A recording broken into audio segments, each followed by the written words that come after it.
Mercato du jour, aujourd'hui, c'est parti. On commence par l'Italie. L'AC Milan tient Loftus-Cheek. Selon Relevo et calciomercato.com, Ruben Loftus-Cheek sera Rossonero incessamment sous peu. L'Anglais devrait débarquer en Lombardie dans les prochaines heures contre un montant avoisinant les 15 millions d'euros. Il aura pour mission de faire oublier Sandro Tonali, qui partira sauf accident à Newcastle contre 70 millions d'euros. Notre avis, moins de potentiel que Tonali peut-être, mais l'affaire reste intéressante pour ce joueur. Rabiot, vrai ou faux départ? Les vents soufflent en sens contraire au sujet de l'international français ce lundi.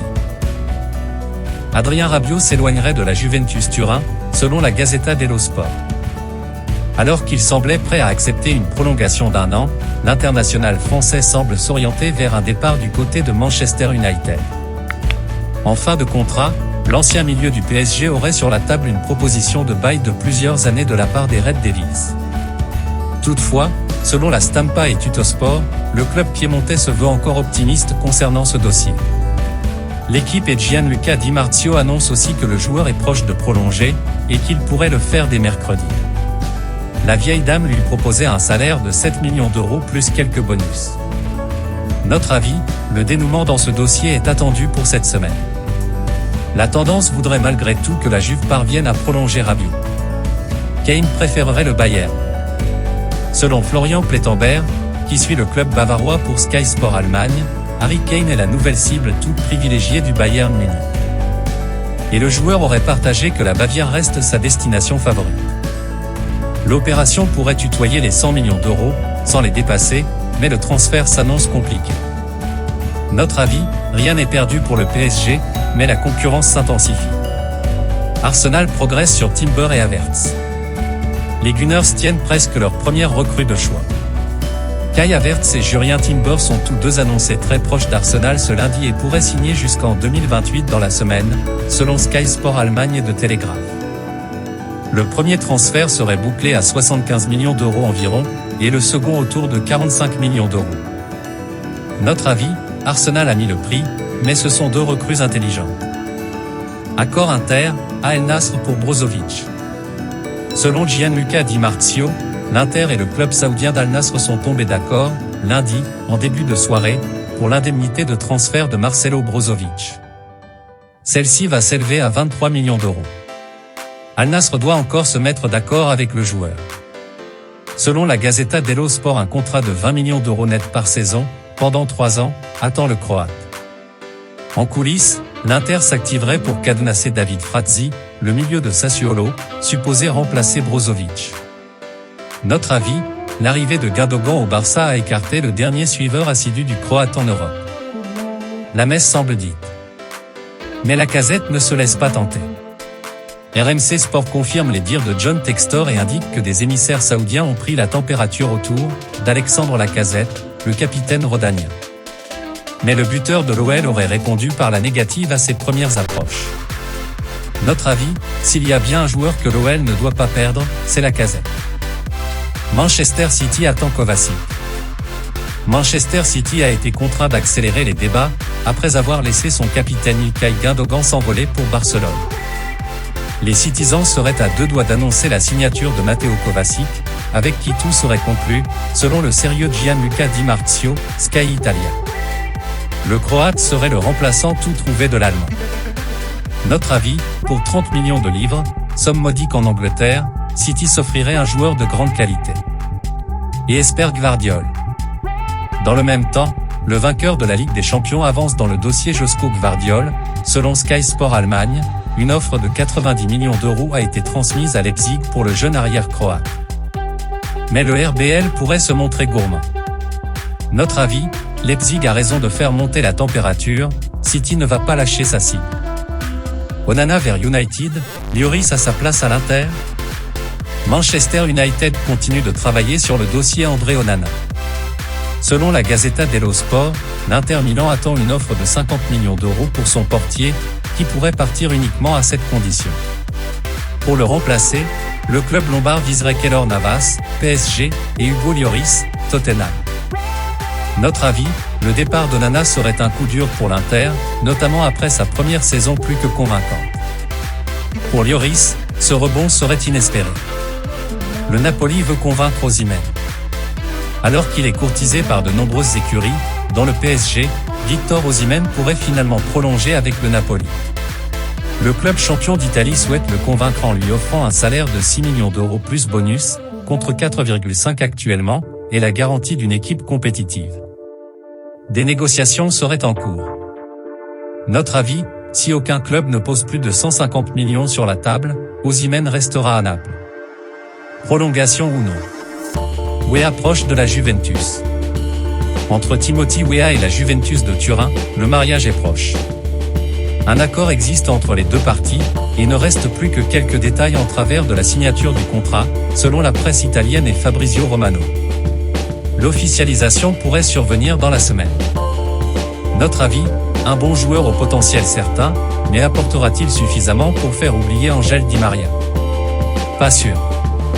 Thuram arrive à l'Inter. Sauf contre-indication de dernière minute, Marcus Thuram est attendu à Milan mardi pour signer avec l'Inter. Selon la Gazzetta dello Sport, l'international français, qui va passer sa visite médicale, signera un contrat jusqu'en 2028 et gagnera un salaire net de 6 millions d'euros par an. Notre avis, l'Inter frappe un joli coup, même si le salaire du joueur peut paraître plutôt élevé. Lucas Hernandez arrive à Paris. Ce n'est plus qu'une question de temps. Comme annoncé par le journaliste Fabrizio Romano, le PSG est actuellement en train de finaliser l'arrivée de Lucas Hernandez avec le Bayern Munich. Les discussions avancent bien entre les parties, pendant que l'international français, lui, a déjà fait son choix de rejoindre Paris. Notre avis, un transfert qui va se boucler d'ici peu. Lucas Hernandez sera bientôt parisien. Brozovic gourmand avec Al Nassr. Selon Gianluca Di Marzio, Marcelo Brozovic tarde à conclure le deal avec le club saoudien d'Al Nassr. Le Croate voudrait toucher 30 millions d'euros par an sur 2 saisons, alors qu'il n'en toucherait selon l'accord actuel que 20 sur 3 saisons. Le deal est conclu entre les deux clubs, en revanche. Barcelone continuerait de garder un œil sur la situation.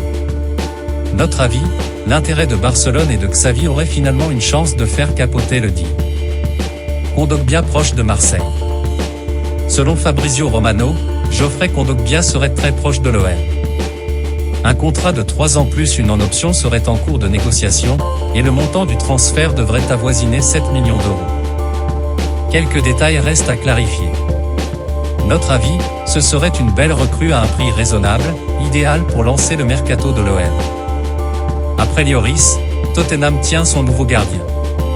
Tottenham tient son nouveau gardien titulaire, obtenu contre une somme légèrement inférieure à 20 millions d'euros selon la presse anglaise.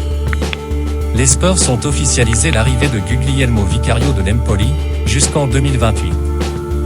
Encensé par Gianluigi Buffon cette saison, Vicario aura la lourde tâche de prendre la place de Hugo Lloris dans les buts londoniens. Notre avis, la marche est haute, mais Vicario a montré de très belles choses en Serie A cette année. Thuram et Nerazzurro sans délai. Il a passé sa visite médicale ce mardi à Milan, et sa signature ne fait plus de doute. Marcus Thuram va devenir un joueur de l'Inter Milan dans les prochaines heures. Notre avis, l'Inter Milan tient sa première recrue phare. Rennes pousse pour Blas. Selon l'équipe du jour, le Stade Rennais a transmis une première offre au FC Nantes pour Ludovic Blas. Le montant de cette dernière dépasserait les 10 millions d'euros. De son côté, le joueur semble séduit par l'hypothèse de rejoindre le club breton cet été.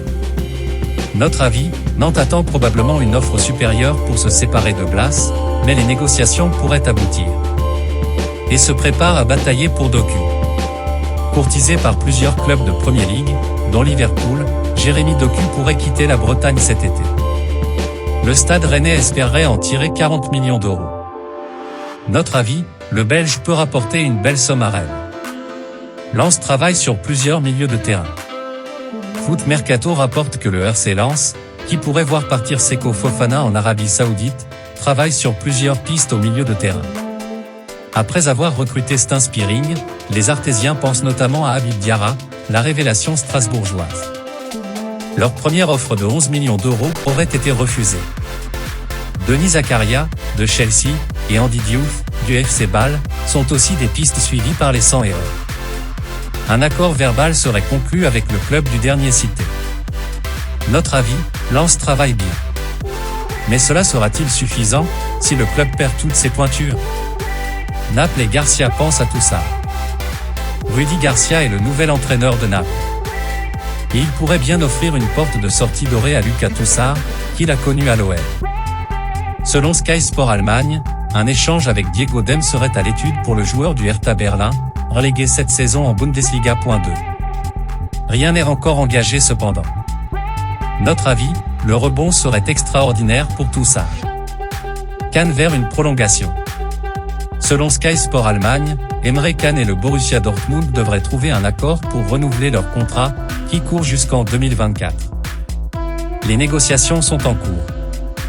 Notre avis, un cadre comme Can peut encore apporter beaucoup à une équipe toujours assez jeune comme celle du Borussia. Corchia quitte Nantes. Dans un message posté sur les réseaux sociaux, Sébastien Corchia, en fin de contrat, a confirmé sur Twitter qu'il quittait le FC Nantes. Après 3 ans sous les couleurs jaunes et vertes, il est temps pour moi de vous dire au revoir. Maintenant, un nouveau challenge m'attend, a-t-il notamment confié. Notre avis, fin de l'histoire entre Corchia et Nantes. Le joueur avait des envies d'ailleurs. Voilà, c'est pour tout aujourd'hui. J'espère que la vidéo vous a plu. N'hésitez pas à la liker, partager et surtout vous abonner pour ne pas rater mes prochaines vidéos. Merci.